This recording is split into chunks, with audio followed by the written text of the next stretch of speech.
Back to my channel. ഇന്ന് നമുക്ക് ക്യാരറ്റിൻ്റെ ഒരു ഖീർ ഉണ്ടാക്കാം. ഇൻഗ്രീഡിയൻസ് എന്തൊക്കെയാണെന്ന് നോക്കാം. 1 കപ്പ് ക്യാരറ്റ്, അത് ഗ്രേറ്റ് ചെയ്ത് വെച്ചേക്കണം. 1 വലിയ സ്പൂൺ നെയ്യ്, ഒരു 5-6 നമ്മുടെ ബദാം പരിപ്പ് പൊടിച്ച് വെച്ചിട്ടുണ്ട്, പിസ്ത പൊടിച്ച് വെച്ചിട്ടുണ്ട്, ഏലക്ക പൊടി, നമുക്ക് 1 കപ്പ് പാലും. ഇത്രയാണ് ഇതിൻ്റെ ഇൻഗ്രീഡിയൻസ്. നമുക്ക് ബാക്കി നോക്കാം.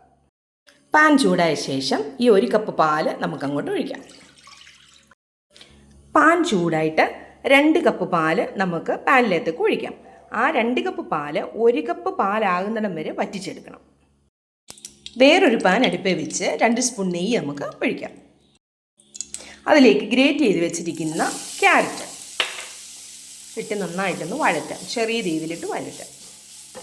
നെയ്യ് വേണമെങ്കിൽ ഇച്ചിരി കൂടെ ചേർക്കാം. ചെറിയ തീയിലിട്ട് നന്നായിട്ടൊന്ന് വഴണ്ട് വരട്ടെ. നല്ലതായിട്ടൊന്ന് വഴറ്റാം. നമുക്ക്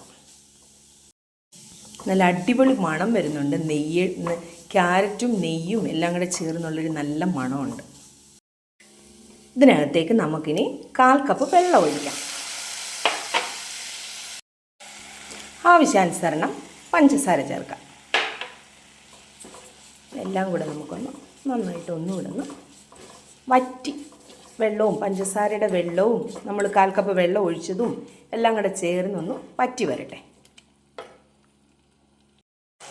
നമുക്ക് കുറച്ച് ഏലക്കപ്പൊടി ചേർക്കാം.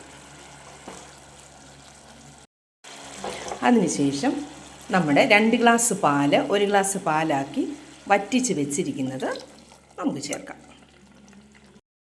ആറിയ ശേഷം നമുക്ക് ഒരു പാത്രത്തിലേക്ക് മാറ്റി നമ്മുടെ നട്ട്സ്, നമ്മുടെ ബദാം പരിപ്പും നമ്മുടെ പിസ്തയും ചേർത്ത് ഇളക്കാം. സൂപ്പർ ടേസ്റ്റാണ് കേട്ടോ. നിങ്ങൾ ട്രൈ ചെയ്ത് നോക്കാം. നമ്മുടെ ഖീർ റെഡി ആയിട്ടുണ്ട്. നിങ്ങൾ എൻ്റെ ചാനൽ സബ്സ്ക്രൈബ് ചെയ്യണം, ഷെയർ ചെയ്യണം, ലൈക്ക് ചെയ്യണം. Okay, by.